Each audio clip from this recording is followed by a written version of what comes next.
اللہ کی دین کا موسیٰ سے پوچھئے احوال کہ آگ لینے کو جائے اور پیغمبری مل جائے. اپنے طور پر تو صرف آگ کی تلاش میں نکلے تھے. بسم اللہ الرحمن الرحیم. الحمدللہ عدد خلقہ ومداد کلماتہ ورضا نفسہ والصلاة والسلام علی صفوة رسولہ وخیر الخلق سیدنا محمد صلی اللہ علیہ وسلم وعلى آلہ واصحابہ رضوان اللہ علیہم اجمعین. اما بعد فاعوذ باللہ من الشیطان الرجیم. بسم اللہ الرحمن الرحیم. وأما ما ينفع الناس فيمكث في الأرض. وقال الله تعالى في موضع آخر ولقد كرمنا بني آدم وحملناهم على ذات ألواح ودسر. وقال النبي صلى الله تعالى عليه وسلم خير الناس من ينفع الناس أو كما قال النبي صلى الله تعالى عليه وسلم تسليما كثيرا كثيرا. سبحان ربك رب العزة عما يصفون وسلام على المرسلين والحمد لله رب العالمين. اللهم صل على سيدنا محمد وعلى آل سيدنا محمد وبارك وسلم. اللهم صل على سيدنا محمد وعلى آل سيدنا محمد وبارك وسلم. اللهم صل على سيدنا محمد وعلى آل سيدنا محمد وبارك وسلم. اللہ جل جلالہ عم نوالہ نے حضرت انسان کو کرامت اور شرافت اور عزت بخشی ہے. وَلَقَدْ كَرَّمْنَا بَنِي آدم، ہم نے بنو آدم کو کرامت اور عزت اور سرفرازی اور شرافت سے سرفراز فرمایا ہے.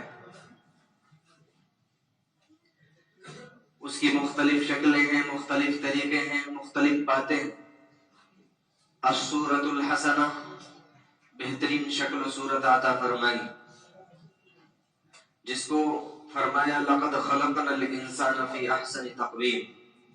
منحہ العقل، ہم نے اس کو عقل عطا فرمائی ہے. دوسری تمام مخلوقات سے زیادہ بہتر طریقے پر سوچنے سمجھنے کی صلاحیت اس انسان کو عطا فرمائی گئی ہے. منحہ النطق، بولنے کا انداز، اپنے اندر کیا چل رہا ہے، اپنے معافی ضمیر کو اپنے سامنے والے کو بہت بہتر طریقے سے سمجھا دینے کا اور بتا دینے کا انداز صرف حضرت انسان کو عطا فرمایا گیا. اکرمہ بالنعم، بے شمار نعمتیں اس کو عطا فرمائی ہے. فضلہ علی کثیر ممن خلق، تمام کی تمام مخلوقات کے اوپر فضیلت عطا فرمائی. خلقہ بیدیہ، اپنے ہاتھوں سے سوارا، اپنے ہاتھوں سے بنایا گیا حضرت انسان کو. ارسلہ بارسال الرسل، حضرات انبیاء علی نبینا علیہ الصلوۃ والتسلیم کو بھیج کر وقتاً فوقتاً، وقت وقت کے بعد اللہ تبارک و تعالی نے بعض انبیاء علیہ الصلوۃ والتسلیم کو بھیج کر اس کی رہنمائی فرمائی ہے. لہذا جب اللہ جل جلالہ عم نوالہ نے اس کو شرافت دی ہے، اس کو عزت عطا فرمائی ہے، اس کو سرفرازی اور بلندی جو عطا فرمائی ہے، یہ سرفرازی اور یہ سربلندی اس کی قائم رہے. ہر انسان ایک دوسرے انسان کا احترام کرنے والا ہو، ایک دوسرے کی عزت کرنے والا ہو، ایک دوسرے کی شرافت کو قائم رکھنے کے سامان مہیا کرنے والا ہو. یا ایھا النمل ادخلوا مساکنکم لا یحطمنکم سلیمان وجنودہ وهم لا یشعرون. حضرات مفسرین کرام، علماء کرام فرماتے ہیں کہ اللہ تبارک و تعالی ایک چیونٹی کو دوسری چیونٹیوں کی جب رہنمائی کی، ہمدردی کے خیال سے اس نے ایک اعلان کیا تھا کہ اے دوسری چیونٹیوں، حضرت سلیمان علیہ السلام اور ان کا لشکر آ رہا ہے، لہذا تم لوگ اپنے اپنے بلوں میں گھس جاؤ، راستہ خالی کر دو، کہیں ایسا نہ ہو کہ سلیمان علیہ السلام اور ان کا لشکر تمہارے اوپر تمہیں کچل ڈالے اور وہ احساس بھی نہ کر پائے۔ فرماتے ہیں علماء کرام کہ ایک چیونٹی کی ایک رہنمائی دوسری چیونٹی کے لیے اللہ جل جلالہ کو بے انتہا پسند آئی، یہاں تک کہ اللہ تعالی شانہ نے بہت ہی مخصوص کلام، کتابوں میں سب سے بڑی کتاب، عظیم الشان کتاب قرآن مجید کے اندر اللہ نے واقعے کو ارشاد فرما دیا۔ واقعے کو صرف ارشاد نہیں فرمایا بلکہ ایک پوری مکمل طور پر سورت کا ہی نام سورۃ النمل رکھ دیا گیا۔ نمل کہتے ہیں چیونٹی کو۔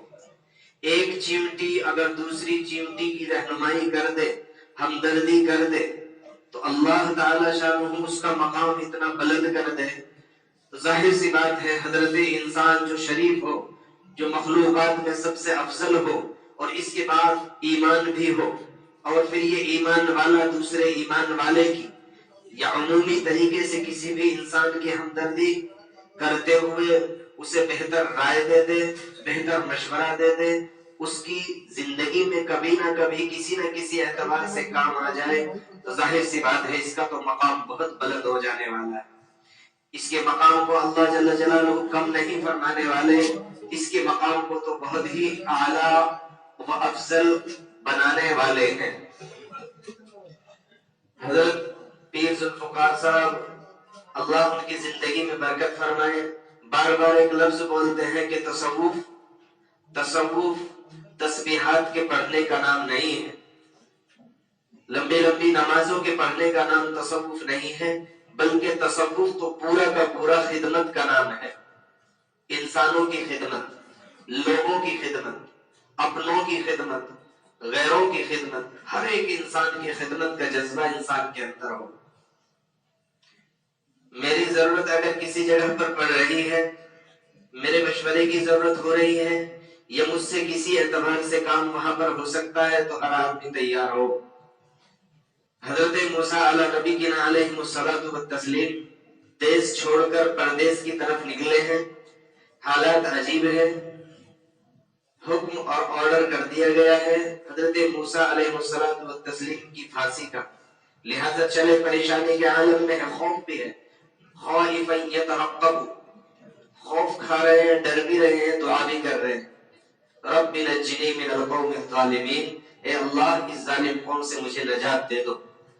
نہ کھانے کے لیے کچھ ہے، پریشانی ہے، راستہ قطع کرتے ہوئے جاتے ہیں، لکھتے ہیں مفسرین کرام پتوں پر زندگی بسر کرتے ہوئے مدین کا سفر کرتے ہیں۔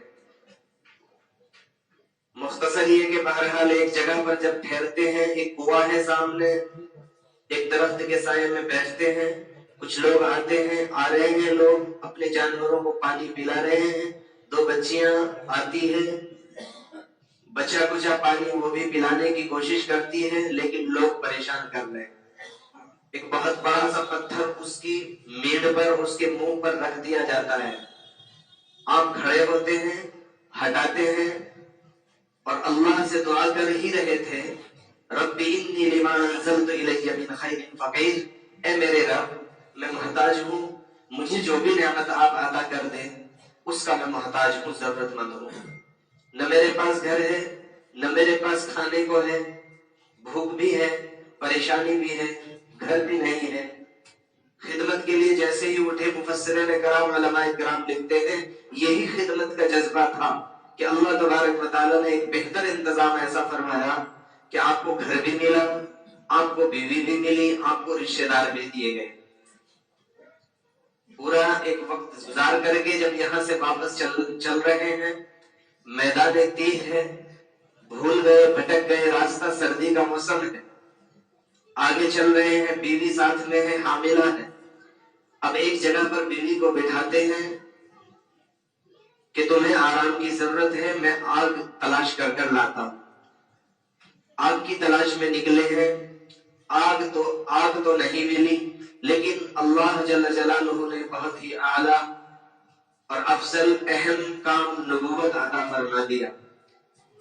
اللہ کی دین کا، اللہ کی دین کا موسیٰ سے پوچھیے احوال کہ آگ لینے کو جائے اور پیغمبری مل جائے. اپنے طور پر تو صرف آگ کی تلاش میں نکلے تھے.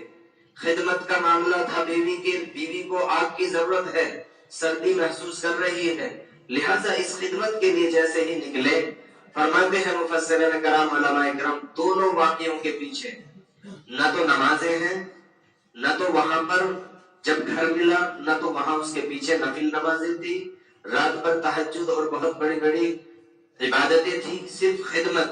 یہاں پر جب دوسرا معاملہ آیا ہے نبوت کے عطا کرنے کا، اس کے پیچھے بھی بہت بڑا عمل کچھ بھی نہیں ہے، صرف خدمت ہے.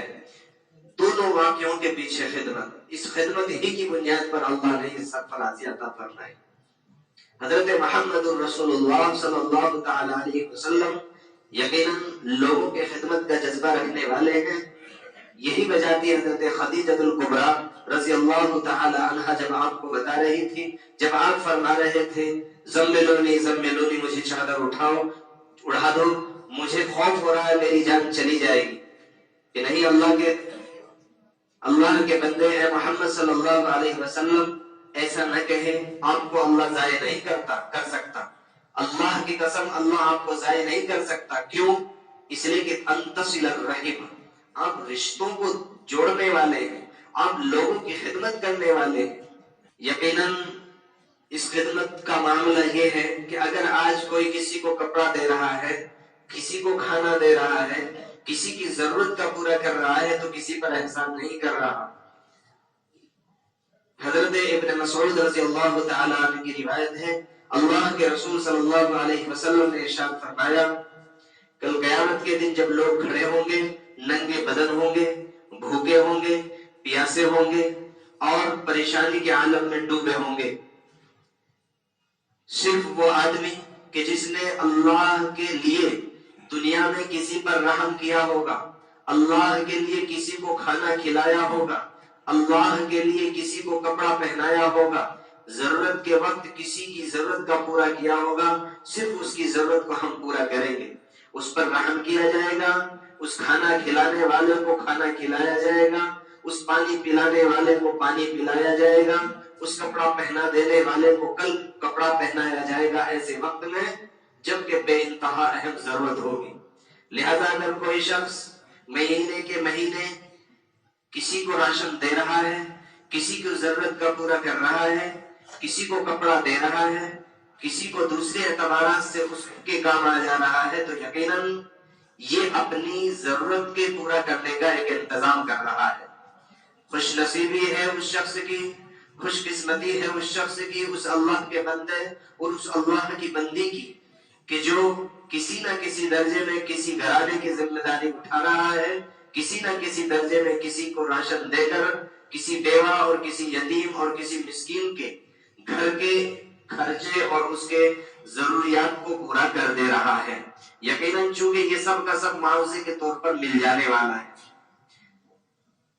اللہ کے رسول صلی اللہ علیہ وسلم کی روایت ہے، حضرت انس رضی اللہ تعالیٰ راوی ہے، فرماتے ہیں کل جب اللہ تبارک و تعالیٰ فیصلے فرما دیں گے، جنتی جہنمیوں کو اور جہنمی جنتیوں کو دیکھ سکیں گے، ایسے طریقے سے محل ہوں گے، ایسے طریقے سے وہ قید خانے ہوں گے کہ ایک دوسرے کو جو ہے دیکھ سکیں گے. ایک جہنم میں پڑا ہوا شخص پکارے گا ایک جنتی شخص کو، اے فلاں بن فلاں، پکارے گا تو فوراً وہ آواز کا اوپر جواب دے گا، ہاں بولیے، کہ اتعریفونی، کیا آپ مجھے پہچانتے ہیں؟ وہ کہے گا اللہ کی قسم میں نہیں پہچانتا، آپ کون ہیں؟ کہ میں تمہیں یاد دلا دیتا ہوں، ایک وقت تھا کہ آپ جا رہے تھے، چلے جا رہے تھے، آپ کو پیاس لگی تھی اور اس پیاس کی شدت میں آپ نے پانی کا مطالبہ کیا تھا، میں نے ایک گلاس پانی آپ کو پلایا تھا. میں آج آپ سے سوال کرتا ہوں، اس گلاس پانی کے بدلے اللہ رب العزت سے آپ میری شفاعت کر دیجیے. فرمایا رسول اللہ صلی اللہ علیہ وسلم نے، یہ جنتی شخص اللہ کے سامنے شفاعت کرے گا، اللہ یہ وہ شخص ہے اس نے مجھے پانی پلایا تھا.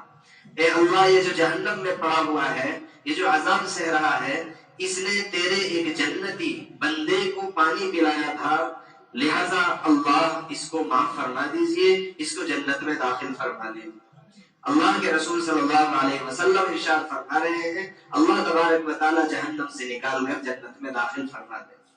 کتنا آسان ہے اللہ جل جلالہ کو راضی کر دینا اس دنیا کے اندر، کتنا آسان ہے اپنا ٹھکانہ جنت میں بنا لینا، لیکن اللہ جل جلالہ کے احکام کو توڑ کر، اللہ جل جلالہ کی نافرمانی کر کے، اللہ کے بہت اہم احکام نمازوں کو چھوڑ کر، اللہ کے بہت بڑے بڑے احکام خدمت خلق، لوگوں کے ساتھ اچھائی کے معاملے کے بجائے ان کے ساتھ برا چاہ کر اپنی زندگی دنیا کی اور آخرت کو برباد کر دینا، یہ نہایت ہی بے وقوفی اور بے عقلی کی بات ہے۔ اللہ جل جلالہ سے دعا ہے اللہ مجھے بھی ہم سب کو عمل کی توفیق دے۔ وما علینا الا البلاغ۔